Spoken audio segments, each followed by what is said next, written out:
Hi, everyone. Welcome to another episode of Slice of the Reef, our new podcast that demystifies the art of saltwater fish keeping. My name is Billy. And I'm Giancarlo, aka Banana or Fishy Fish. We're going to be your guides today into the amazing world beneath the waves, but also in the box in your living room. Crazy, huh? Enjoy and easy reefing.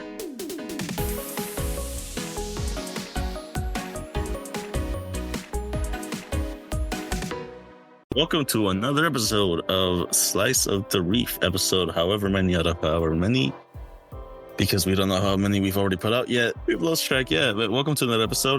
My name is Banana Giancarlo Fishy Fish. I am here with Billy, who also goes by Billy. You introduce yourself? I only have one name, so it doesn't take me as long, but thank you for the intro.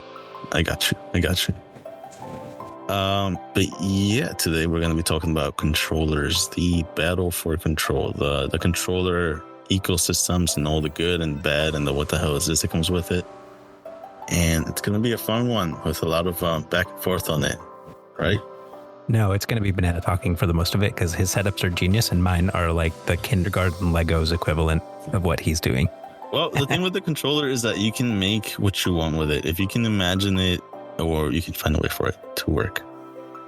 Unless you want a salinity probe, because that's the thing of fantasies and daydreams. Yeah, purple salinity probes are really hard to come by. They're near impossible. Mm-hmm. But yeah, let's get to it. Yes, so a new episode of post-produced podcast is released every Friday morning-ish. On literally every podcatcher. So whichever one you like or you have a lot of progress in, you'll find us on there. We are everywhere. Apple Podcasts, Google Podcasts, Spotify, Last.fm, iHeartRadio, which I didn't know hosted podcasts. That's pretty cool. Yeah. All right. Do the schedule thingy. That's the schedule. All right. Billy, what's new with your tank? My tank?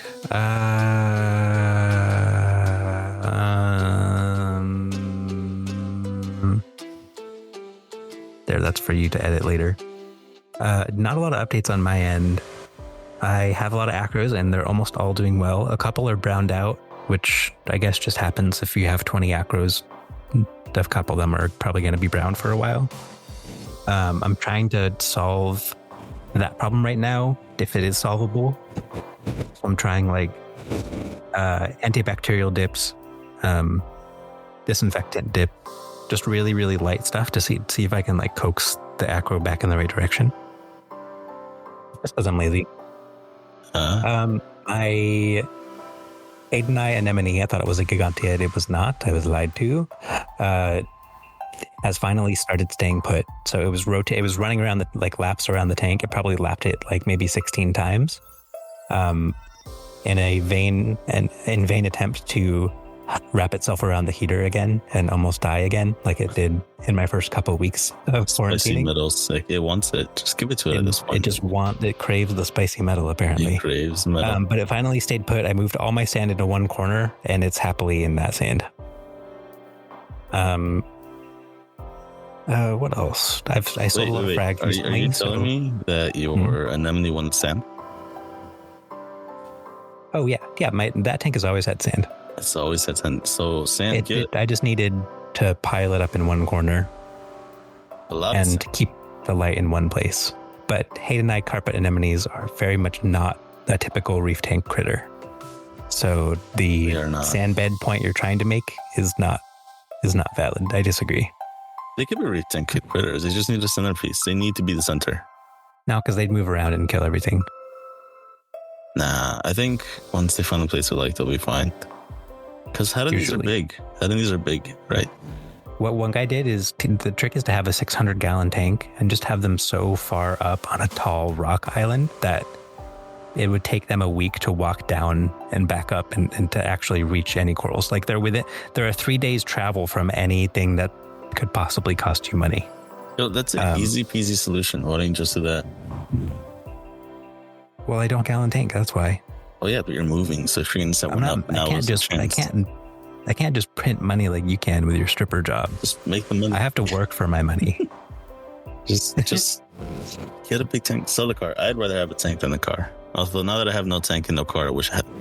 Or, it's a hatchback, so there's lots of room in the back. I can just put a tank in my trunk and just drive really slowly. Redneck reefing at its finest. Do you think people have started aquariums in the beds of their trucks? Somebody out there has to have thought of it at least once. I'm looking this up. Truck bed aquarium. Oh yeah. That, I honestly don't mind that. The amount of metals that's probably leaching out of that stuff. That is insane. Really? Anyway, my frag tank is mostly empty. I need to start feeding my mushrooms so they grow faster, because I've been trying to culture them for a while and they're just not growing or duplicating themselves fast enough for my liking. The iodine levels are like off the charts, so I probably have to cut back on that and focus more on feeding them. But I sold all my Duncans. I sold a bunch of my Zoas, except for my grow out plates. What else?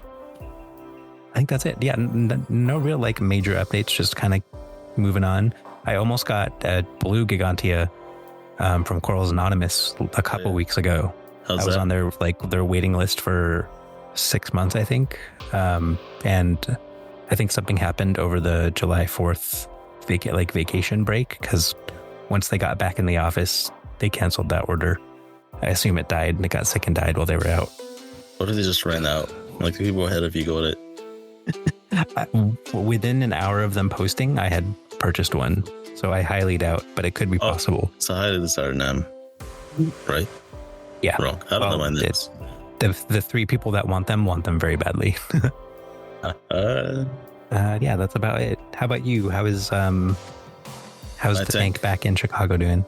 The tank back in Chicago is doing great. We found out why the nutrients were so high.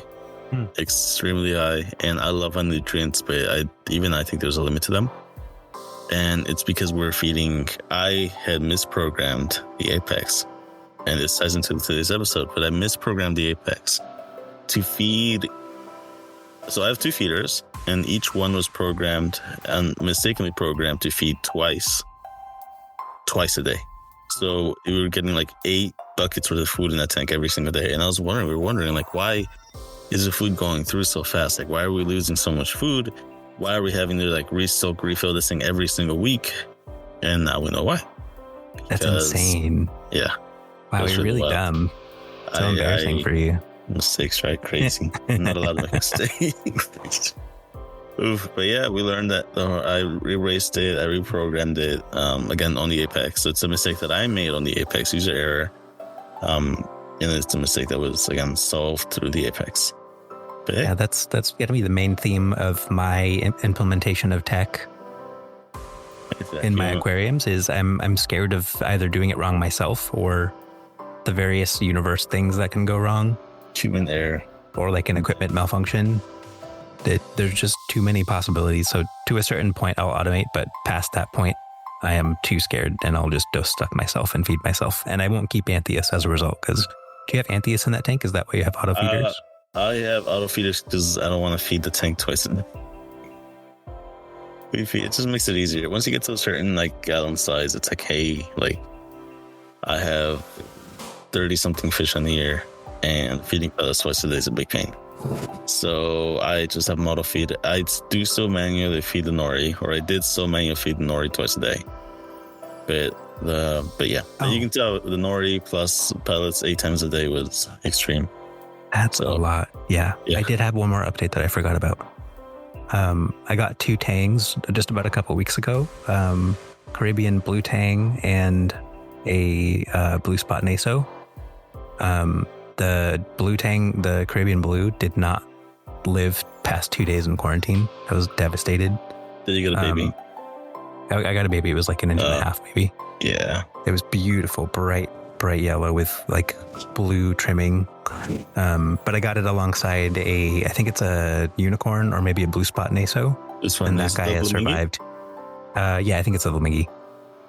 Both those tangs get really, really big, right? Yeah. My goal is to upgrade to maybe a 200 minimum after maybe 6 or 7 months. That was my goal. Now I might not need as much space. No, that might still be too small for Flamingi. Or Flamingi, yeah. Flamingis get big.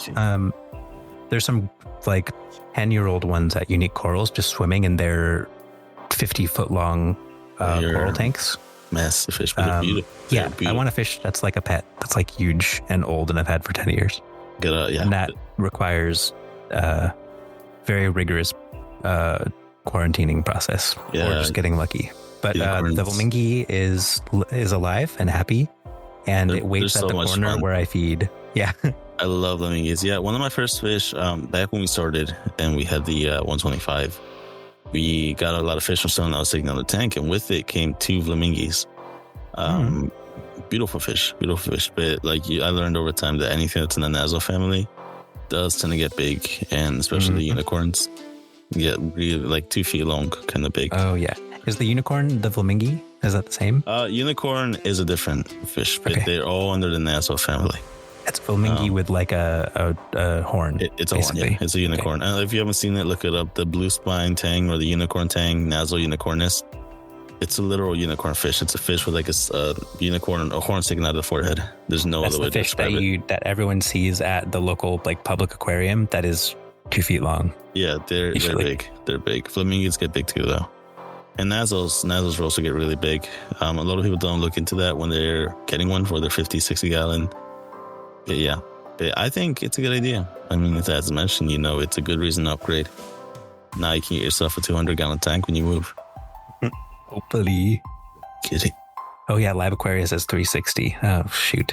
Yeah. You look up pictures of a full-grown flamingi. I've seen them. Yeah, they're the giant open swimming fish. Because most of the tanks will stay close to the rock, right? Zebrazomas, brussels, they'll stay close to the rock and they'll like pick at the rock. Yeah, unicorns and flamingos are like the wild ones that are swimming out in the open because they're just so massive. Yeah. Yeah. Or pelagic, I think. Benthic is deep. Yeah, so pelagic is free swimming. Pelagic. Pilates. Well, in the meantime, I need to get some mollies to be like the classic herbivores. And I'll just throw them in and see how they do. I mean, if you're getting a bigger tank, right? This is a good fish to have for like a long time. So if you want a fish to grow along with you, this is a really cool one to have. Yeah. And they're very pretty. They're very pretty fish. That's the plan.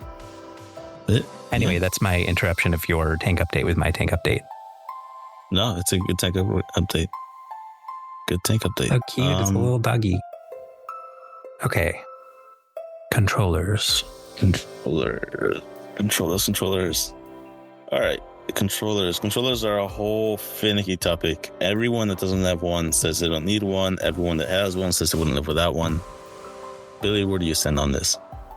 If you have the money, it's absolutely worth the investment. But there is a wide range of, there's a wide spectrum of costs. So if you really, really want a controller, you can start with one of the pre-built reef pies. And then it scales all the way up to, whatever the public aquariums are using on their tanks. Yeah. So we're going to categorize controllers under 2 separate groups, right? You've got group 1, and these are the independent controllers. So things like temperature controllers, pH controllers, auto top-offs, which, believe it or not, they are controllers, right? They are a control. They control the level of water transferring from one tank to the other. These are all independent controllers, and I would recommend these to everyone. Get a temp controller if you don't have one. I am a full advocate for, when it comes to heating, using a Finex or, not necessarily a Finex, but a titanium heater in conjunction with a controller. So my Finex and Dingbird combo is on every single tank that I have, even the quarantine tank, even the coral quarantine. Finex and Dingbird combo is my go-to. Billy, do you use a glass heater or do you use titanium? I have a Finex, probably the same one. Yeah, it was perplexing to me because, you obviously are a fan. I think I got really good glowing recommendations from people in person or on Instagram. But if you look at the reviews for Finex, they're really low. So I was really worried, and I got an Inkbird as well. Yeah. I would recommend, if you get the Finex heater or the Finex heater, just get the straight heater. Don't get the heater that has a controller built into it. Those are more prone to failure. You just want the straight heater, and then you want the controller to be a separate object. No, when there's always the thing where the more points of movement there are in something, the more points of failure there are. So in a controller plus a heater into one built-in thing is obviously going to have more points of failure than just a single, tube that's meant to heat.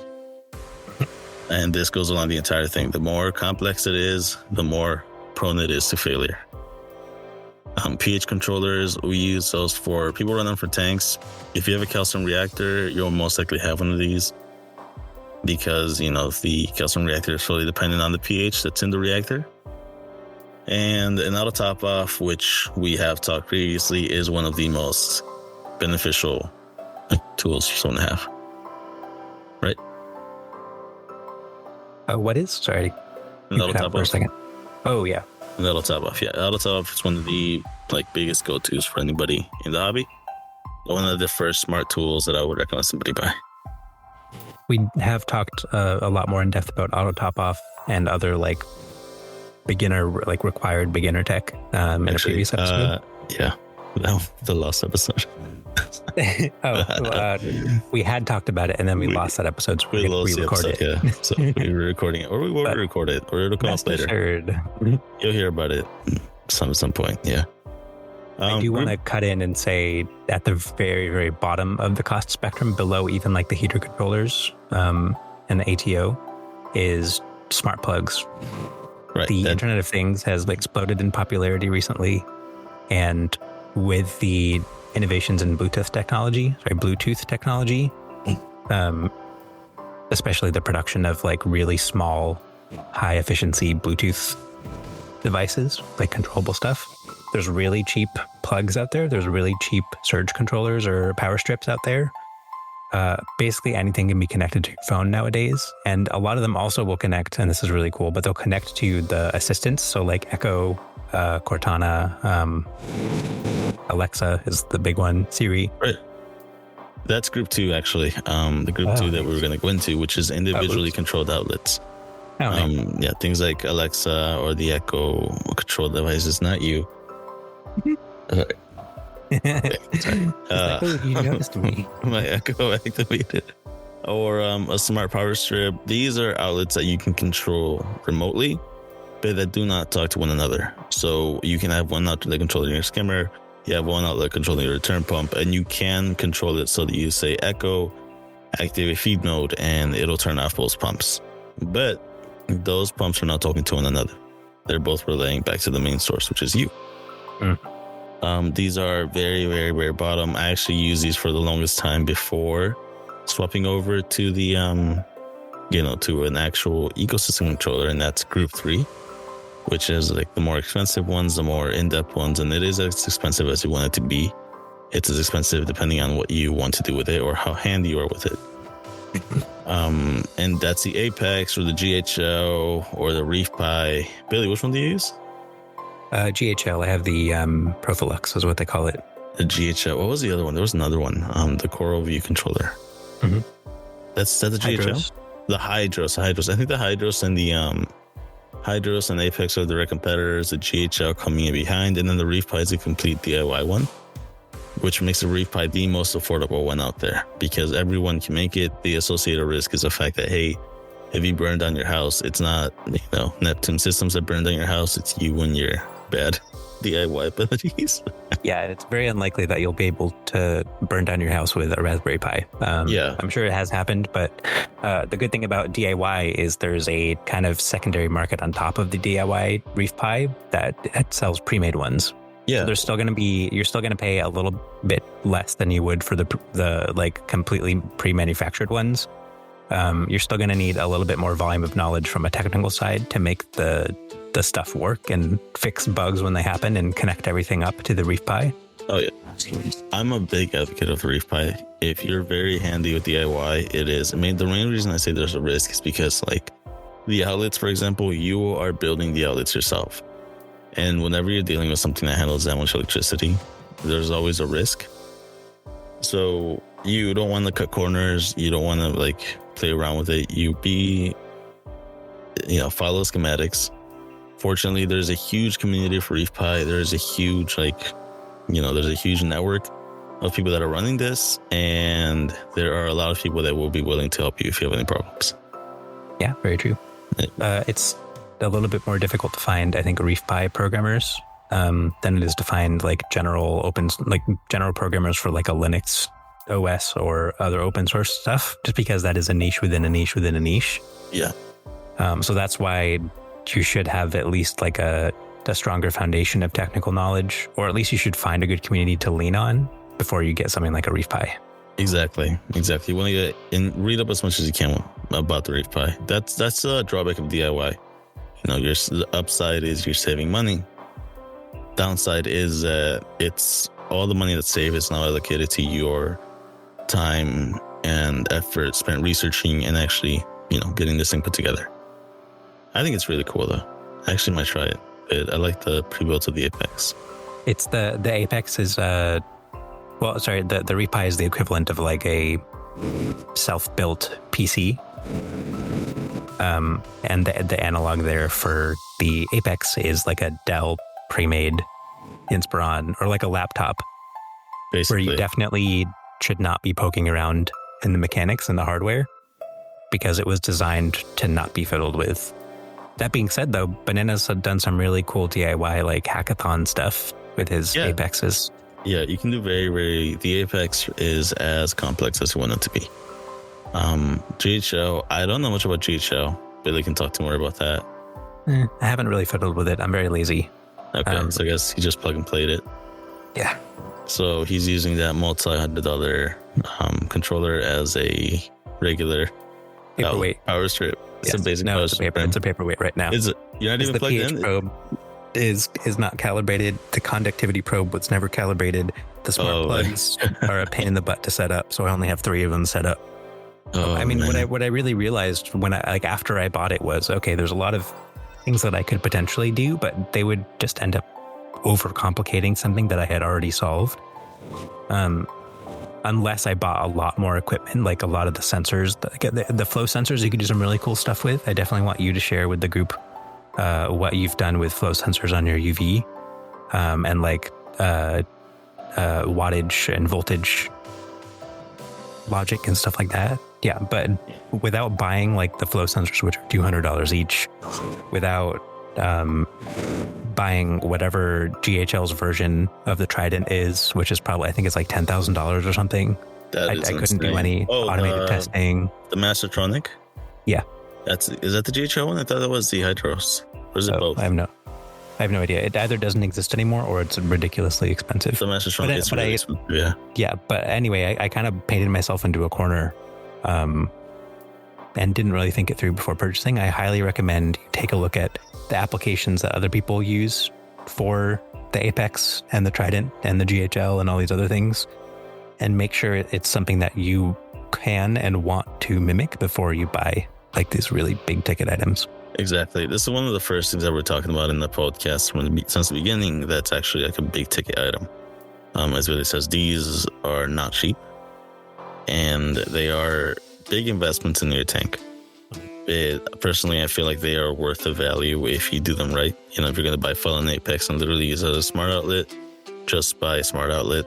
But if you're going to actually dive into the ecosystem, see what you can actually do when you get creative with the Apex or with the GHO, it's more worth it for you.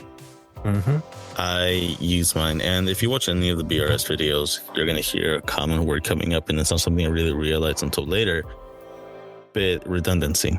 Redundancy is the biggest key and the biggest benefit that you'll get whenever you're using a controller. The ability to have multiple things turn off one thing, not just one thing turn off one thing. And I would say buying a quote-unquote dumb heater, like one that doesn't have its own thermostat, is its own form of redundancy because you're eliminating depth for failure.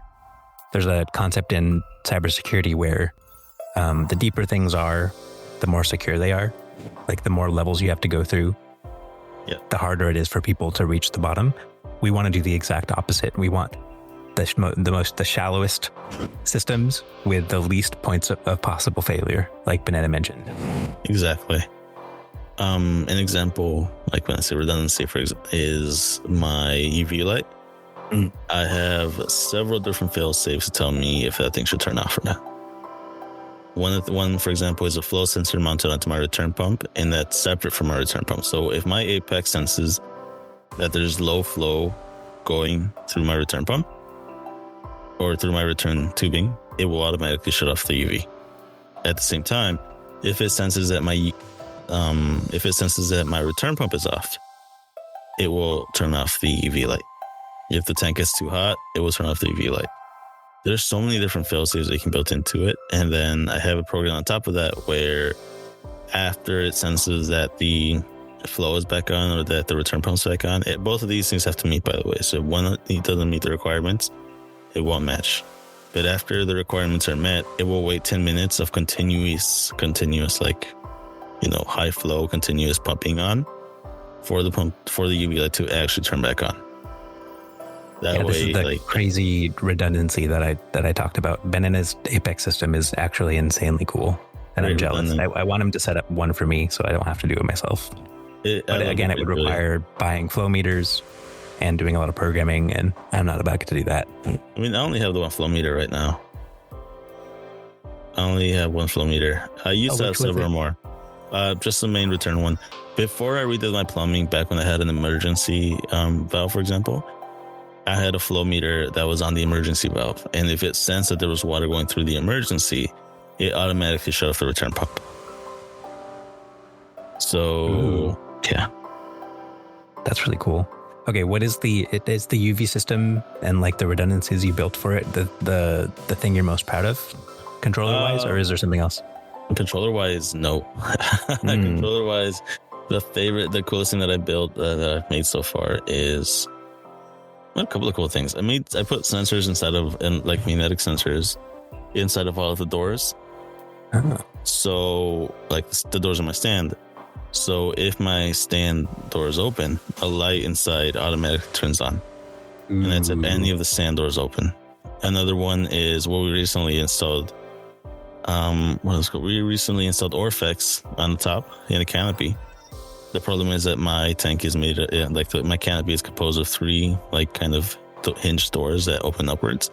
So after adding the magnets to it, if any of the doors open or if any of the canopy, like one of the 3, I don't know what you call them, canopy doors, canopy lids open, it automatically turns off like the respective Orfec in that little section. So you're not blinded. So I'm not blinded, yeah. And that's it. Another really cool one I have is my auto top off, which is a whole mess and a half, like, to explain. But when you see it working, it's actually really cool. Back when I had multiple tanks, I used the Apex and the Dose to actually do water changes on any of the 4 tanks that I had set up. All I had to do was open a selective valve, and the water would flow from that tank into that tank. So the sky is literally the limit to what you can do with this thing. And that, I think, is the biggest. That's not even the biggest benefit of having a controller. The sky isn't the limit. The limit is your money and your spare time. How creative you can With get. an emphasis on the former. Well, yeah, you need money. But I've done, when I do the math, I realize that the money that I've invested in my tank is worth the investment. Yeah.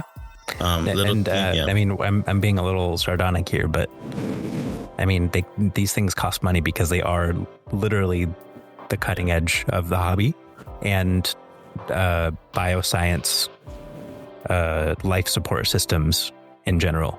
Like a lot of public aquariums, they'll have a Neptune, they just won't tell you because they want to pretend like, oh, we're doing everything esoteric. And no, their systems are 10 years behind the controller and the automatic testing and the redundancies that are wrapped up in that tiny little box that is an Apex. Exactly.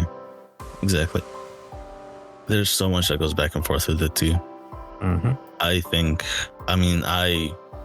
remember one instance in particular where my tank was saved because of my Apex. And at that moment, I realized that if it had not gone the way that it went, I would have lost 3 times my Apex's worth of coral and livestock and everything. And what happened was my family and I were in DC, we were on vacation, and I was reading that my alkalinity was dropping really, really fast.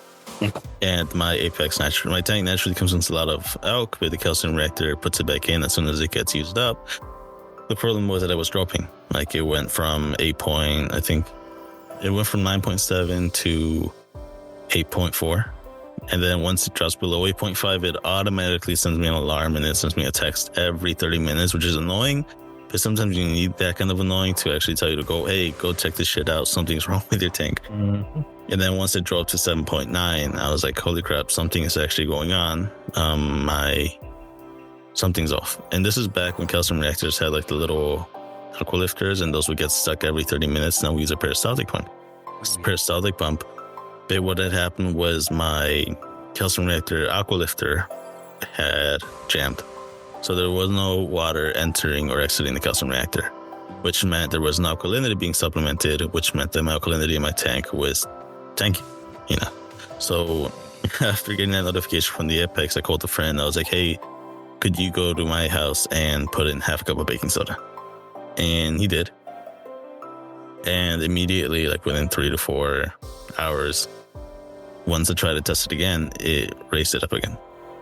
Now that's an important thing to call out, though, is had Banana rigged his system to alert him about too many things, he would ended up tuning it out.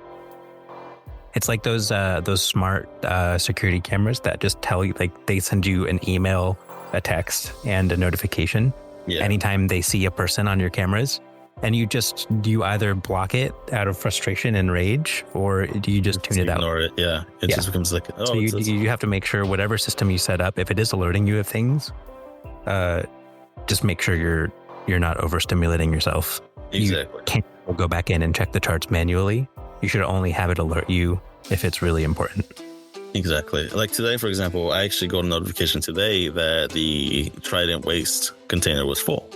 So I called up my brother and I was like, hey, could you empty this for me? Because my father was working all day. So he emptied it. I reset it on the Trident and it's good to go again. We have... You're the freaking NSA of your tank. The NSA of my tank. Nothing happens without me knowing. And it's pretty cool because once you're monitoring Trident, like once you're monitoring alkalinity like that, you can actually see if something's not happy. Because you realize that, like, hey, like, I have it dialed in and I know how much elk my tank is supposed to drop. Why isn't my alkalinity going down? Well, coral's not happy. Why is coral not happy? And then you can find the kind of... It's like reading the data or reading the lines between the data into what you're supposed to see.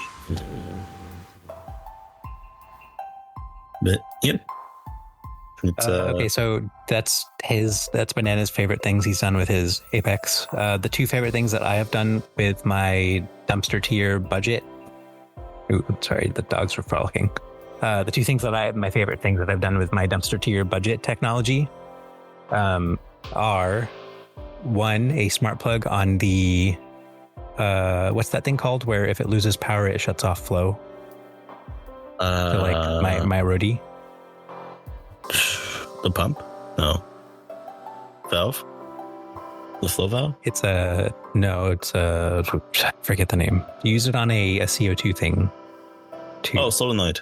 Yeah, solenoid. So if you plug the solenoid for your roadie into a smart plug, you can turn it on for a preset amount of hours. What I was doing before I used this setup was just setting a timer on my phone and hoping I'd remember what the timer was set for. And also hoping that the timer was approximately the amount of time it would take for the trash can to fill. And that didn't happen. So I ended up flooding my garage a bunch of times. This kind of is a dead man switch. It'll turn itself off. And I like that a lot. The other thing is... Sorry, my roommate just got home. He's making a fuck ton of noise. I'm not cutting that from the podcast, by the way. Huh? I'm not cutting that. That's staying in the podcast. Oh, nice. Perfect. What was the other thing? Oh, my ATO. I don't even really have an ATO. I have a preset timer, like a timed pump that people use for irrigation so they don't kill their pothos. But I have it plumbed into my tank and it's pulling from a reservoir. It's dialed into my approximate evaporation rate, and it is summer right now, so I do have to check it every now and then. But within like 0.0001 specific gravity, it's really accurate. And I have my Alpha Reef and all my other supplements dissolved in that water. So it basically does a lot of the dosing and, of course, the salinity maintenance for me with very limited overhead needed. What I do want to do to add a little bit more redundancy, like Banana was mentioning, was just in case the pump gets stuck on or there's a siphon that somehow slips through, I want to limit the amount of top-off solution that it can dose per day by using a separate pump and timer with an alert in case it runs dry. So that at maximum, I'm only going to be able to dose the amount that's in the smaller container, which will be however much I'm supposed to dose during the day. And if that runs dry or it sends me an alert, I will know, okay, something's off with either my system setup or the pump that's pulling in all the water for my tank. So before it floods, or before it can even flood, it runs out of water and it alerts me. That's true. That's actually a good way to run it. Yeah, those are my two. And my creativity is very limited. These are the things that I could come up with. So I'm sure people who are a lot better with tech than I am could take these smart plugs and do some really cool stuff with it. My ATO, I did something similar to that. I have Neptune released within the last year or two these things called liquid level sensors, and these long little sticks that you stick in the water, and it'll tell you the level of water, like in inches of where it's at.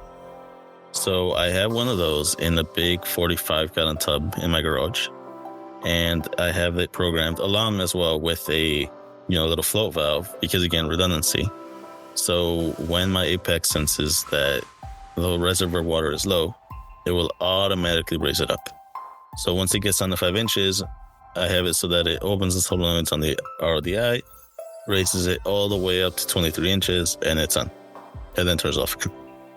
At the same time, I have water pumping from that reservoir all the way into my tank reservoir. So I have another reservoir, a 5-gallon tank in my stand, and that's my auto top off. So that water gets pumped into my tank. And the reason I do that is because I used to run it where my RODI was going in line, and I realized that every single time your RODI turns on, it leaks a little bit of TDS. So by filling up 45 gallons at a time, it's like reducing the amount of TDS that gets put into your water, as opposed to when it turns off and then on and off and on and off and on again. That's how so it's min-max. Yeah. Do you also have like a flushing valve and all that other stuff? Yeah, that's all built into the RODI. So there's like a program that runs anytime you turn the thing on. Exactly. Whenever I turn it on. It runs in like the most optimal way to minimize the TDS that sneaks.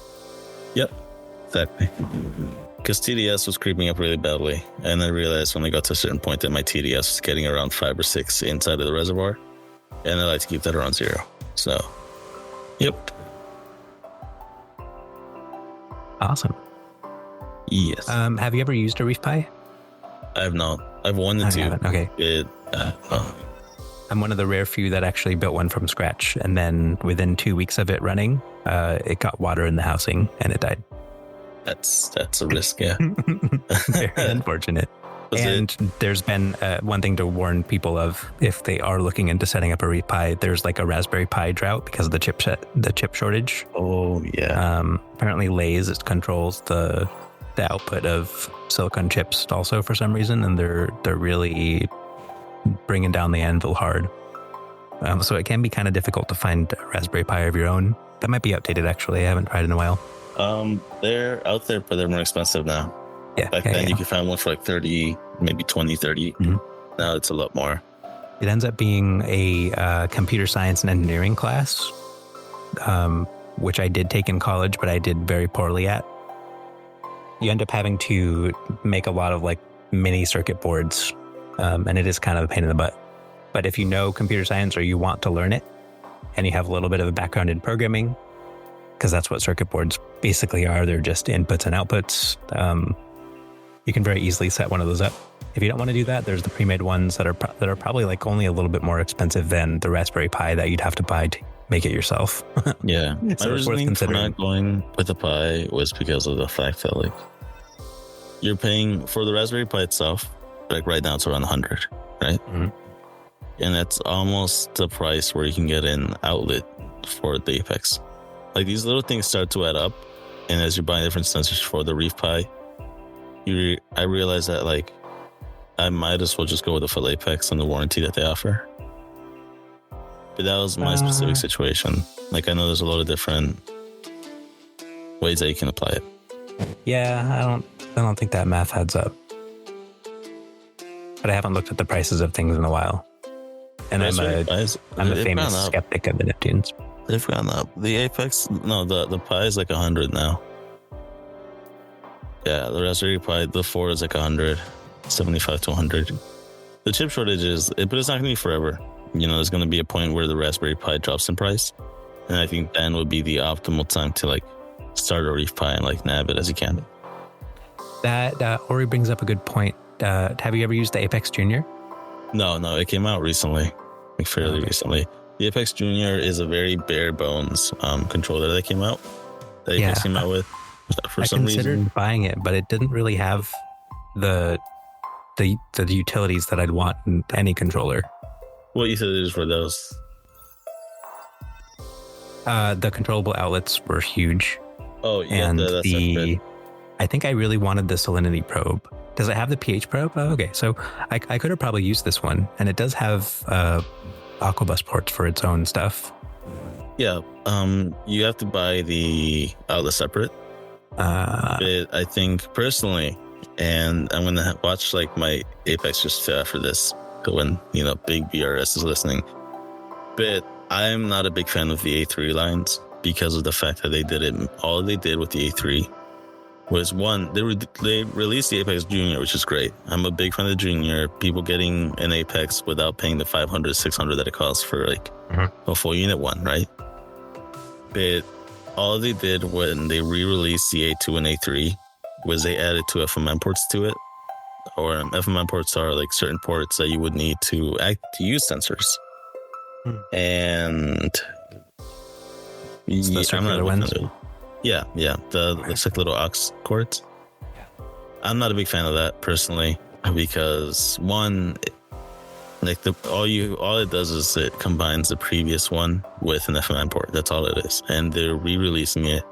They raised the price now. So it's like now, I think the base one, which used to be the EL, previously sold for $600. Now you can get it for actually also $600. But in the Pro comes for $900. So the prices are similar, I guess. But I don't know. I'm not the biggest fan of it. Yeah, there's too many options, and they're all the same and different and good and bad in different ways. Yeah. If you have any questions and you're having trouble choosing one, we have a few controller pros in this Discord, so you're welcome to join. Just pick our brains. I think the biggest plus side with a controller like this is the fact that you can add to it. If you want 8 more outlets, you can always buy another, just outlet thing and you plug it in. If you want the salinity probe, you just buy the salinity module and you plug it in, and it'll give you like another temperature probe reading as well, so you can have one for your sump and one for your tank. You can always add on to it, which I think is like the biggest way that you create an ecosystem in your tank. Does that make sense? I don't know if that makes sense or not. Yeah, no, makes sense to me. Yeah. Again, if it's worth the price or not, I'd rather find one used. I'm a big fan of buying one used. If you're going to buy an Apex and you're paying like $300 for an Apex Junior, you can drop like 50 more. And for $350, get a full-on Apex on Reef to Reef or anywhere else. So you're recommending buying used equipment? Used controllers? I would. Just make sure that you're secure. Always stay secure. And always inspect it when you get it. Make sure every outlet's working. Make sure it plugs in, connects. And if not, try to get a refund. I think the biggest thing is like the fear of, hey, what if I get something that's not working? Then you return it to the person that got it to you, right? Just don't be dumb and pay via Zelle or via friends and family on PayPal, which if you're buying online, you should never, ever pay, unless you 100% trust the person or you know the person, you should never pay via Zelle or PayPal friends and family. Ooh, good to know. Is that because they can charge back? No, it's because you can't. So if you pay via Zelle and the person sends you some dead shit, and they disappear. You can't do a charge back or like trace or anything like that. So my friends and family, there's no like buyer protection. Very good to know. Yep. But yeah, I don't know. I'm a big fan of buying used controllers. A lot of the people out there like look for people that are taking other tanks, so you'll get a decent deal on them. I recently sold a controller and it was working and everything was good. I always make sure I test those, so like I don't really sell things that are in really bad condition or not working. I've never had a problem so far, but you know, protect yourself. Mm-hmm. I think another problem. Protect your tank. Protect your tank, yeah. Protect your tank. Another problem that comes with controllers nowadays is the fact that everybody's trying to get one. You have people or companies like Red Sea or Ecotech that are making their own ecosystems. The Red Sea recently has like their own mini ecosystem where they're trying to control their skimmer, their doser, their auto top off, and the reef mat. And that's cool, but it like the fact that they made it the way they made it makes it difficult to control that with any other controller. So you're kind of obligated to use the Red Sea controller or the Red Sea app in the ecosystem if you want to use any of these things. So annoying. It is. I feel like it adds on. Is there a workaround? There really isn't. Like I have the reef mat and I have a doser. Yeah, the reef does 4, and you need to have I plug them into the Apex, but I need the reef. What's it? The Reef Beat app, which is a weird name. You need the Reef Beat app to connect to them or to make them work. So yeah, as good as a product itself is mechanically, I think that personally a drawback is the fact that you need to, use a separate ecosystem to control it all. Yeah, and, the main reason I harbor resentment against Neptune is they were not the original, but they are the biggest offender in that regard. All of the hardware and software that they use is esoteric, which means you have to use their hardware with their software. And if you want to add hardware to your setup and you use their hardware, it has to be their hardware that you add. They get kind of a pass because obviously they're doing a lot for the hobby, and they, again, are at the cutting edge of a lot of these technologies, but it is unethical, and every other company is trying to copy that unethical move. Yeah, everybody wants a slice of the pie. Mm-hmm. Reef pie. So go with open source if you can, if that exists. Things like Reef Pie. You can't be more open source than something that just doesn't have any software on it, like no software restrictions. Then it's just dumb, and you can control it with a power strip. And yeah, just be wary of getting too many things with their own esoteric apps, because it gets really overwhelming to control all that stuff.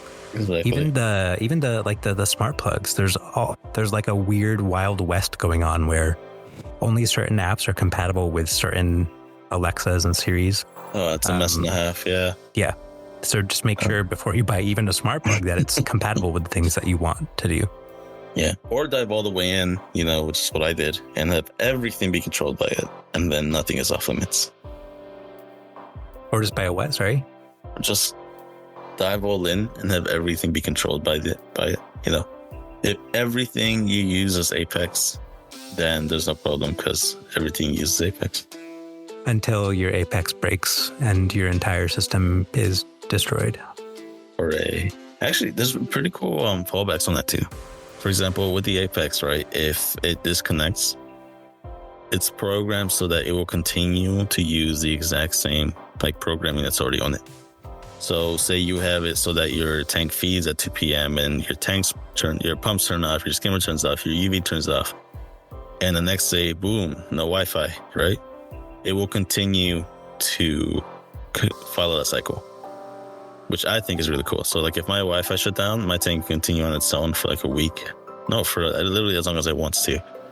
And the downside is it can't connect to. I can connect to it directly via its own central Wi-Fi, but I won't be able to use it over the Wi-Fi or on the internet, if that makes sense. So you lose access to your own hardware. Kind of, yeah. It does have fallbacks, but you do lose the ability to change what it's fallen back to. Yeah, exactly. Depending on your ISP or your phone being done. Exactly. It'll go into its own little control. No, there is a way where you can connect directly to the, like, it's a network mode where it like relays its own Wi-Fi, and your phone will connect to that Wi-Fi, and you just type in the IP address of the product or the device or of your Apex, and you will like control it via that. I don't know if that makes sense or not. Yeah, I just hope in the moment that people are able to figure that out. It's serious. Again, devil's advocate, I still love Apex. I wish I had one instead of my GHL, because I did eventually want to get a Trident. But here we are. Maybe there's like a cool, like a lot of people have like not cracked, but like ethically hacked different hardware that is programmed to be esoteric and kind of opened it up. Or they figured out like a clever power converter that you can put on certain apps. Or on certain hardware to make it compatible either with Neptune or outside of Neptune. There was a way. So just do your research.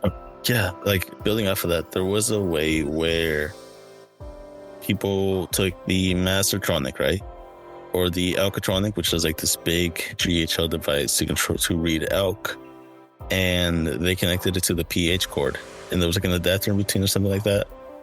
And like through that, like you read it as pH, but it would actually come out as the alkalinity of what your tank was. And I think that's really cool. It's like a little hack that people would make. Considering the fact that a Mastertronic costs like 4 or 5 times what the Trident costs. I don't know if it's really worth it.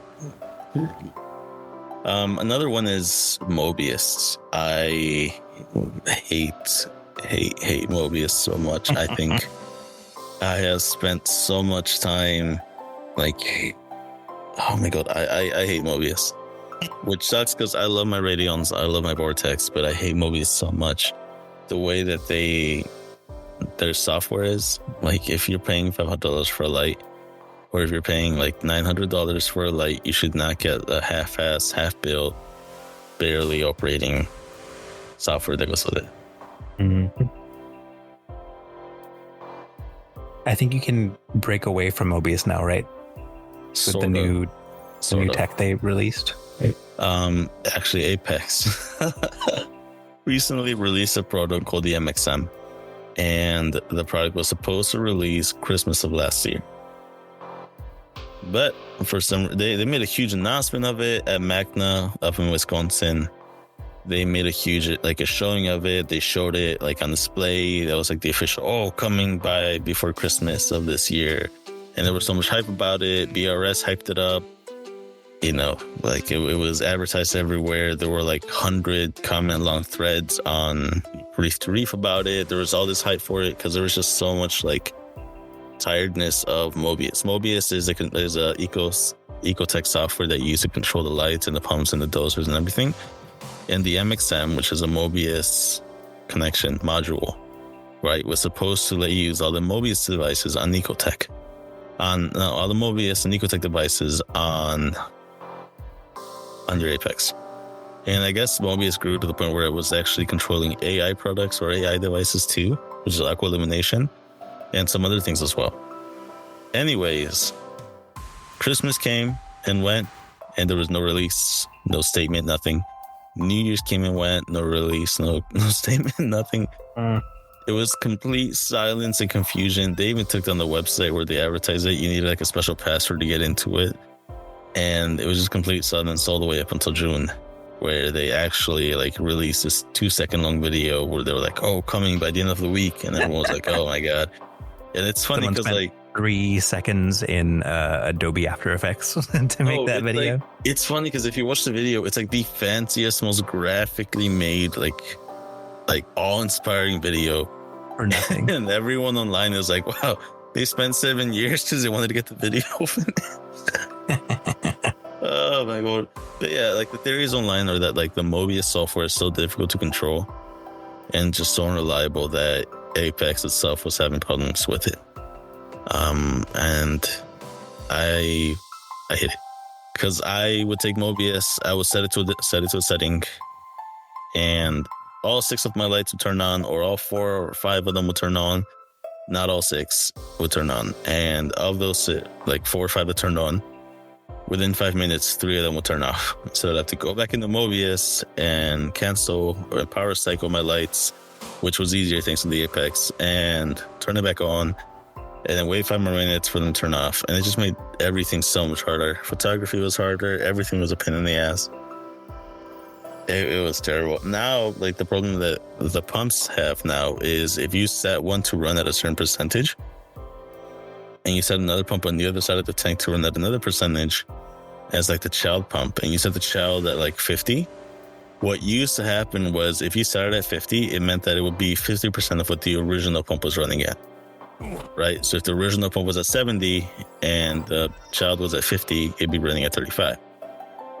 Now, the way they have it, for some reason, I don't know why you could take a do this, but for some reason, if you set the child at 50, right, it just runs at a flat 50 the entire time. So no matter what, like, the main pump is running at, if it's running at 70 or you want to run it at like 20 at night to have that low flow, it will always be at 50. And it is the worst thing ever. I swear. I So that's our rant of the day against That's my rant of the Mobius. day. I'm sorry. So is the takeaway like MXM is moving the app connectability in the right direction? Drastically, yeah. Yeah. Okay. Unfortunately, if you don't have an Apex, you can't, because again, it's like an Apex exclusive kind of thing. But I was so relieved to like finally like get rid of Mobius.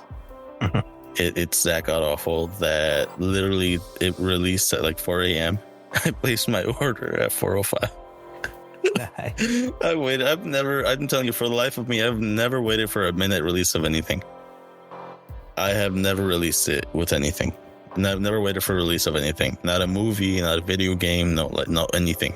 But the moment that I saw on the website, it went from not available to add to cart, I slammed that add to cart button. I put my card in. I purchased that thing. They're going to hear this podcast. They're going to go into your account and turn off the That's what I'm saying. I'm going to magically, I'm going to call saying, hey, Apex no longer working. MXM, please. Yeah. Ori asked, did it fix your issues that you were having with Mobius? With the lights, yes. I think what Mobius does now is it establishes its own connection to the lights. It's still really confusing to use, but drastically better because now I don't have to change the settings every 5 minutes. I don't need to power cycle them as much as they did before. The problem that it has with the MP40s, MP10s, and like all the Vortex pumps right now is that Mobius does not allow you to connect them in an anti-sync or a sync or a back mode. So if you have two pumps on the opposite side of the tank and you want to do pulse, normally you want one to turn on and then that's to turn off, and the other one to turn on and then the other one turns off, and then the original one turns on and turns off.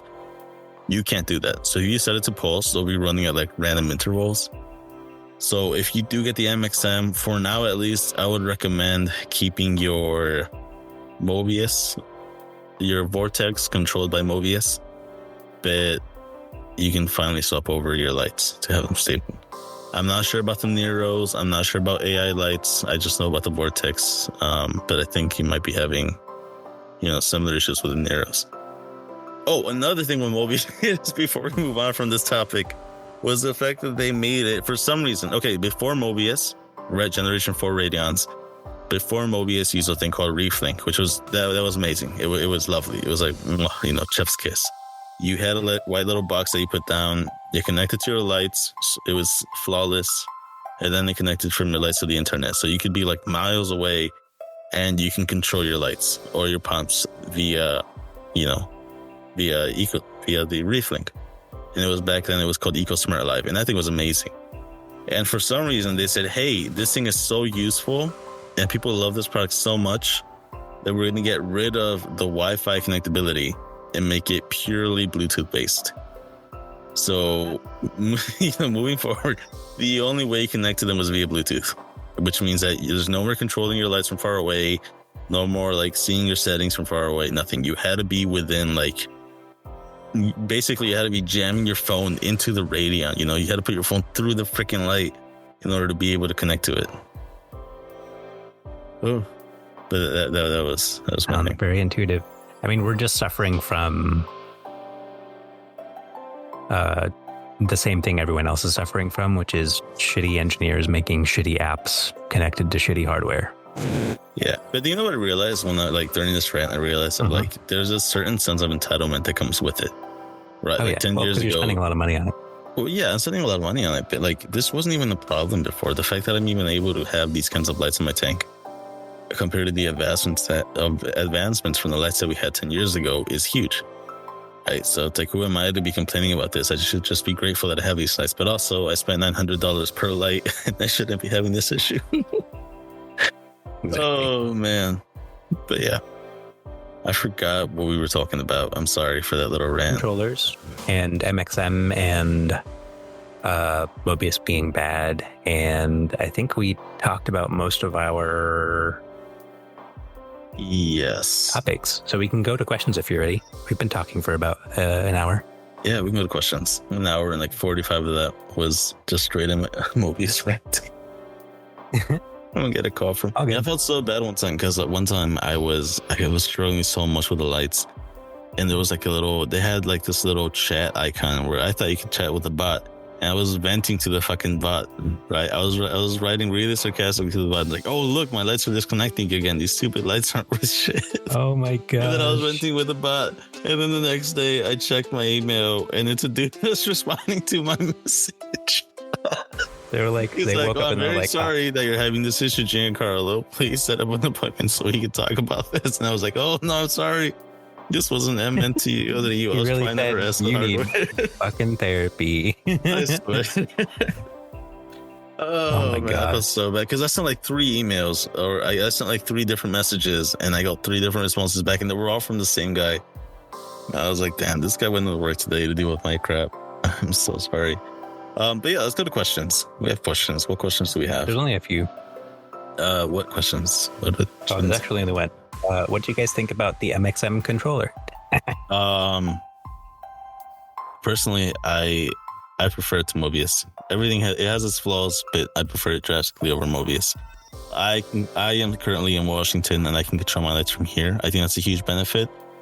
Mainly because of the fact that my father does not have, he's very into the tank. He is, as knowledgeable as I am. But when it comes to the tech, he's not out there.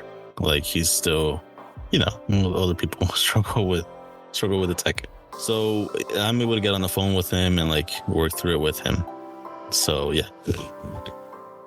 You can say he's old, He's old. He's old. I love my father. He's not so great at the technology of the being young, or No, but he learns a lot. He learned how to operate the tri-time within an hour of getting it. But when it comes to Mobius, personally, I would get confused with Mobius because of the MXM and how many levels there are. There's no setting where you can just say, oh, I want my lights to be like this. You got to pre-program them and make a profile, and then turn on and off that profile when you want them to be a specific setting. And then, it's a question. And then El Charo also asked, does radiant lights have to be connected to the Apex surge protector to be able to connect them to the MXM? Or can they be connected to a different surge protector? They do not have to be connected to that outlet. They can be connected to a separate outlet, separate surge protector in order to be working. The reason that I have mine connected to my Apex is because when I power cycle them, I have them all in a separate group. So when I just hit off, and all the radiants turn off at once, and I hit on, and then they'll all turn on at once. So power cycling is a lot better with that than if I had to go and do one at a time. And very fair. There was another question from Charo. He asked, how does he control his Red Sea Roller Mat 1200? You will have to download the Reef-Beat app. When you open it, there should be instructions on how to set it up. You have to download the Reef-Beat app. It's Reef-Beat, yeah. Reef and then beat means BEAT. Reef-Beat app. I don't know why they called it that. There's so many different names. There's not even the Red Sea app out there, so it could be called the Red Sea app. Yeah. That's what it's called. Hey. But yeah, you're going to have to download that. All the setup will be through there. Make sure you double check your settings, and after you make a change on it, make sure you close out the app, go back in, and make sure that the change was actually made, because I have had issues where I've made a change on the app only for it to not register. So the one job that the app has that doesn't do that job sometimes. Right. I love when you're paying hundreds of dollars for tech and it comes with a half-built app. Yeah. Yep. They spent Sky like asked, $50. why would I get a controller when doing everything by hand is so amazing and definitely not stressful? Actually, Sky brings a very interesting point, because when she says this, it's like after a certain point, right, when you're buying controllers and stuff for your tank, you are mainly paying for convenience. You can either, one, test your tank 4 times a day, or 2, buy Trident. So you're paying to not have to do all of that. No, right? I don't. Okay, hold on. No one is testing their tank 4 times a day. Exactly. The problem that Trident is solving is not a huge problem. It's not a huge problem. It's a small problem that is really annoying to solve manually, but it's a problem that was invented by people who, like 20 years ago, thought that keeping alkalinity and calcium and magnesium super stable was the only way to keep their acros from RTNing. Well, now we know that it's not the case. Stable, though. Elk needs to be stable. Calcium and magnesium, those are whatever. Like, you can test those once a week if you wanted to. Alkalinity, I've noticed, needs to be stable. I raised my elk one time. It was super low and I got really lazy, and I added baking soda, and I raised it from like 7.9 to I think it was 11. And that is how I lost every home wrecker I have and every Walt Disney I had.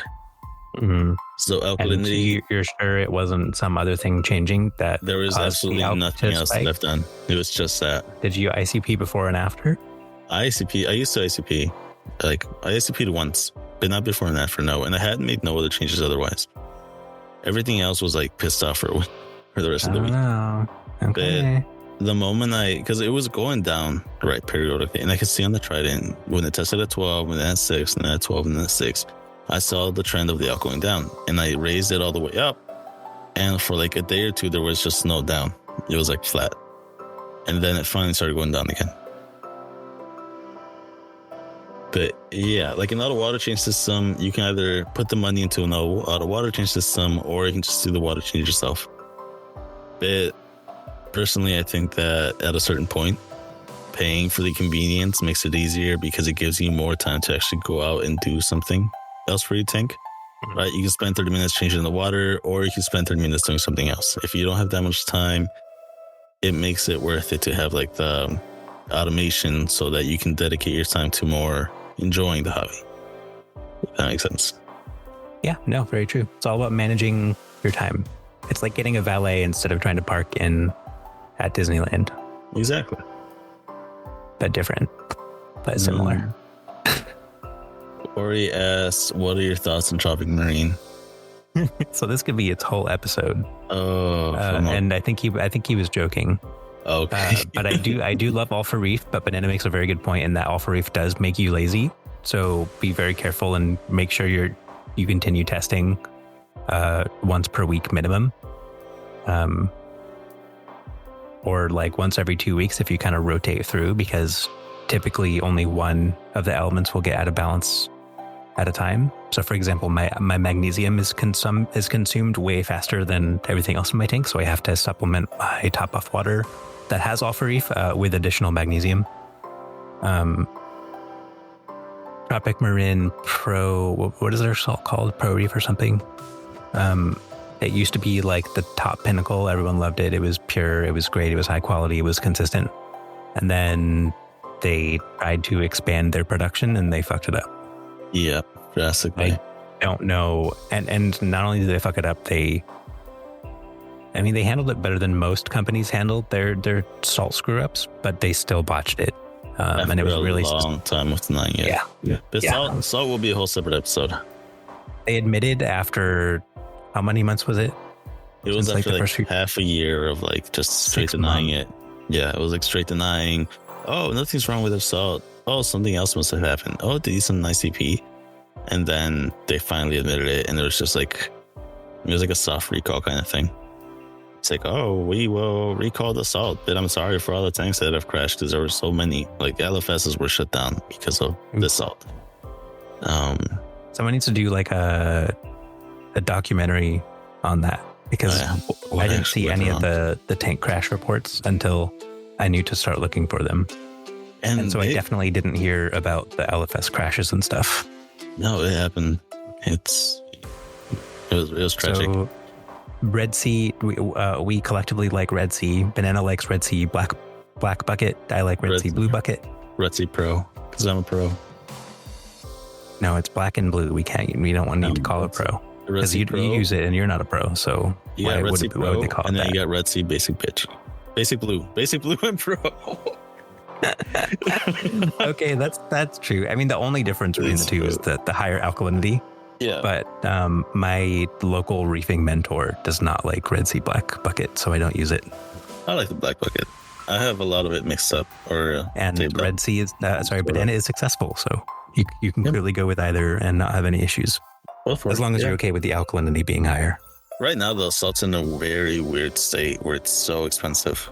So like I was fortunate enough where during Black Friday, I actually bought on accident. I got drunk and I ordered Red Sea, the 200-gallon bags from 3 different sources on Black Friday. You saw the future. You knew to buy low and sell high. Now you can start your own aftermarket Red Sea. Yeah, $200 a cup.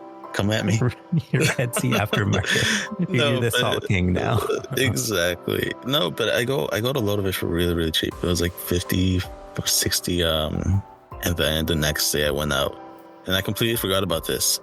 And the next day I went out and I got 4 boxes of the Fritz Blue Box because I used that for my quarantine stuff and basic stuff, things that you don't want to waste water for. And now looking back, it was a really good choice. Because the Red Sea Pro, you're looking at like 90 to 100, 80 to 90 for like a 200-gallon bag. And the Fritz, I got it for $25, but now it's like,